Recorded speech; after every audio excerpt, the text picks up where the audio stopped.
Maybe you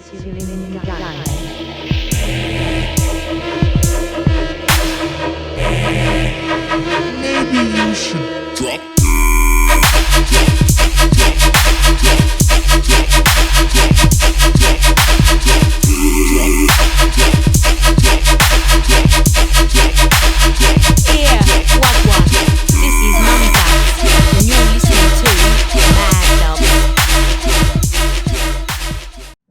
Yo, what's good, you boys? It's your boy Gilly, back with another video. You already know what's going to happen in this video. Part 3 to the Leavers series. So, just before the video starts, I want to thank you guys because we just hit 50 subs. I would be screaming right now, jumping up and down, but I'm coming down with a sickness, I think, right now. So I don't really have much energy, but nonetheless, once again, boys, you know how this series goes. Each one is just going to get better and better. And like I say every video, guys, if you haven't seen the ones before, definitely check those ones out and then come back to this video. I'll have some cards popping up because this one will make a lot more sense because I've got them in order. So first day to last day. So let's jump into it. Like the day before, you know, we wake up feeling crusty AF. Now, this just repeats itself every single day because, you know, each day you wake up feeling worse and worse from drinking and doing whatever. And I think I woke up probably about 2:30. I know, late, as it's kind of good to wake up late because the rave starts at 5:30. So if you wake up early, you're kind of sitting around doing nothing. So I get out of bed and I walk out and everyone is out the back just sitting there doing whatever. We're trying to decide on what to eat. Now, yesterday I said we had Subway. Everyone was leaning towards Macca's and I wasn't going to go against that because, you know, Macca's is fire. So, you know, we get out the house and we walk to Macca's, and I'd say it's about a 5-minute walk, and everyone else in Bustleton has the exact same idea. The lines were ridiculous. No one feels like cooking their own food because you can barely think straight, let alone cook meals. So everyone was just getting takeout. So they took their pretty time. But nonetheless, I got nuggets, I think, and a milkshake, the standard shit. I didn't want to get like a Big Mac or like a quarter pounder because you already know that was just going to get blasted out straight into the toilet. We have more and more people coming over to stay, coming from campsites. Bloke that owned the house was nice enough to just let people stay in the back because the campsites are not it. Let me tell you now, guys, if you're going to go to Leavers, get a house. The only upside to staying in like little campsites is you get to meet a lot of people and they have like a lot of prees with more people. The downsides definitely outweigh the pros because you go to bed freezing and then you wake up at the crack of dawn because the sun is beaming into your tent. I know from experience, but you know, in the luxury of a house, you can cook your own meals. The fast food's really close. So at this point, we probably had about 15 people. We had our own little campsite out the back with like tents everywhere. It was pretty good because everyone was there, so more people to talk to. At this point, Barry, you know, he'd been up since 10:30 like he did every morning. Just wake up at the crack of dawn and then just start smashing Jaeger bombs. So he is already smashed avo. And there's another bloke, we'll call him Bowl. This fella was going absolutely ham. Not only was he smoking billies, he was on the Crown Lagers, and I have never seen someone so smashed. We get back, and he's already seeing stars. Like, he's still talking. I don't know what was going through his head, but he kept smashing these Crown Lagers back. If you don't know what a Crown Lager looks like, it's essentially like a long neck beer. So it does contain a decent amount of beer in it. I think he was probably about 7 or 8 of these deep. And then all of a sudden, he just gets up out of his chair, sprints around the corner, and he's on all fours, just projectile vomiting all in the garden. You know, this wasn't the first time someone vomited at the house. You know, it happened almost day in and day out. Different people for different reasons. Once again, another man down. Obviously, he didn't make it to the rave that night. And like I say, every video, guys, you need to pace yourselves when you go down to Leavers. You cannot just wake up early and just drink alcohol all day and expect to make it to the raves. That's not how it works. Your body will reject it. You'll spew and you will not want to go. You'll just be lying in bed. Just like Bowl had, he yacked it all up and he was out for 2 days. And now rave time's coming along, the time we wait for the whole day. Now we follow the same path all the way down to the bus stop. However, this time you notice a drop in people because it's the second day. Everyone's experienced it once and they want to have a break. So we get there and the line is tiny. There's a few people in front of us, but we let them get on the first bus that got there, and then we jump on the one after.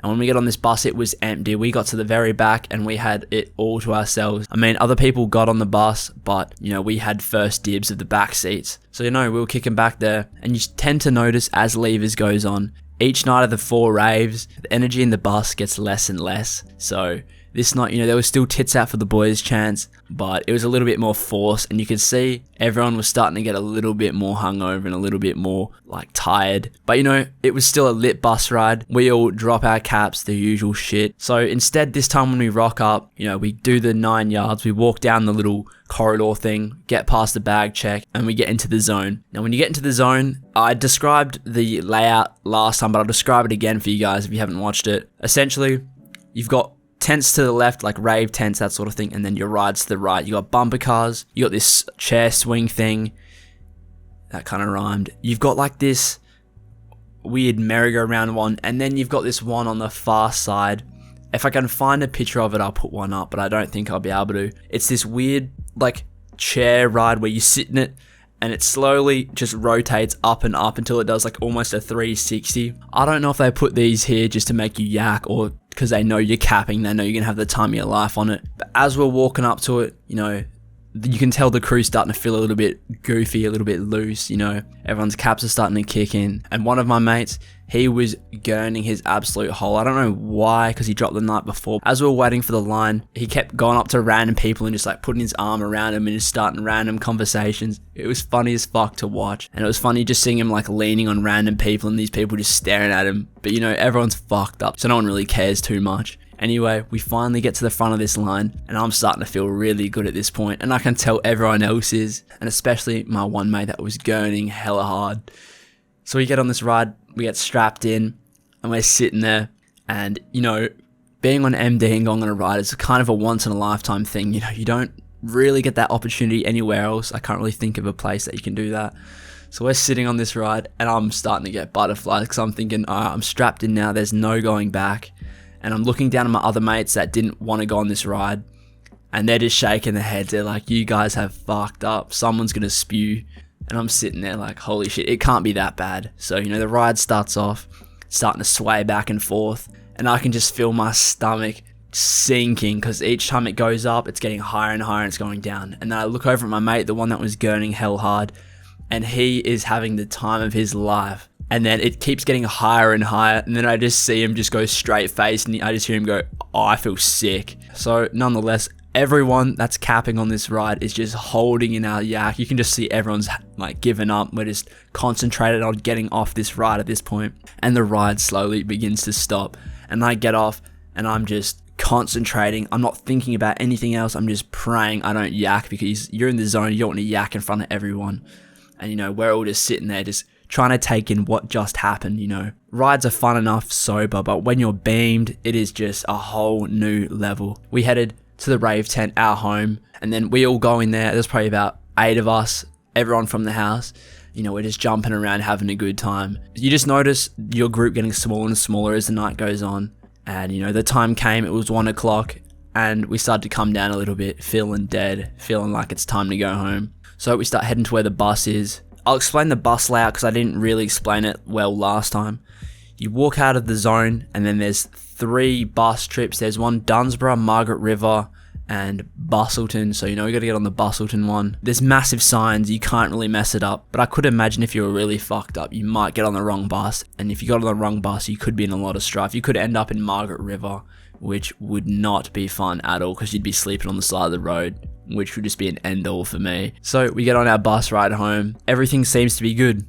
And like I said, it's about a half an hour ride back, and the trip back is a lot longer because you feel like absolute shit because you've been jumping around for hours on end. And me and Seti are just sitting there minding our own business.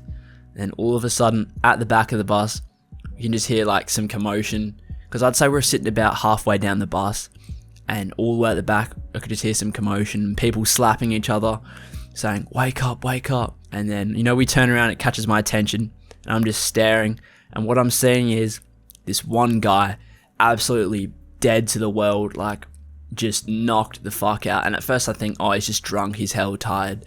But at this stage of my life, Zans wasn't really a big thing. Like, not many of my mates did it yet, so I didn't really fully understand what they were. And then they kept slapping him like, wake up, wake up. And then I just, like, you could see there was no color in this bloke's face. Like, his face was silver, like almost green. Like, there was no sign of like life at all.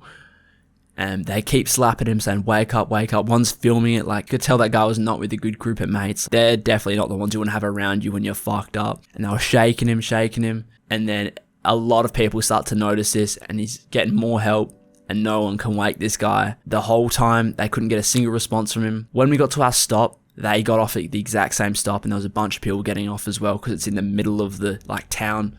And they had to drag him off this bus, and I'm pretty sure they called an ambulance. But as we were walking off, I noticed he started to move a little bit, and I stuck around because I kind of wanted to see what happened. And turns out he took way too many Xans, and he just blacked out for the whole bus ride. Apparently he was blacked out in the zone as well. And you don't know what he's mixed with it, but like, if you mix alcohol with Xans, that is a deadly combo. That is just one way to die. Literally, it's how it is. So I think he's good, but he looked dead for probably about 20 minutes, and it scared the shit out of me and Seti, because you never see stuff like that often. And after that, we headed home after a long second night. Everyone else was back there, just kicking on, I should say. And that's just how it is at Levers. You're getting home just ridiculous hours, and then you have to sleep and do it all again the next day. Hopefully you guys did enjoy. Make sure you drop in a like. Like I said, boys, we got to 50 subs. Thank you all for that. I'll try to express it a little bit better in the next video. Hopefully I'm not sick. And yeah, that's pretty much it. I'll see you guys on Friday. Just keep going, boys. Friday is on the cusp. Keep pushing. You're going to get there. I believe in each and every one of you. And yeah, guys, that's pretty much it. See you guys next one. DJ, run that tune.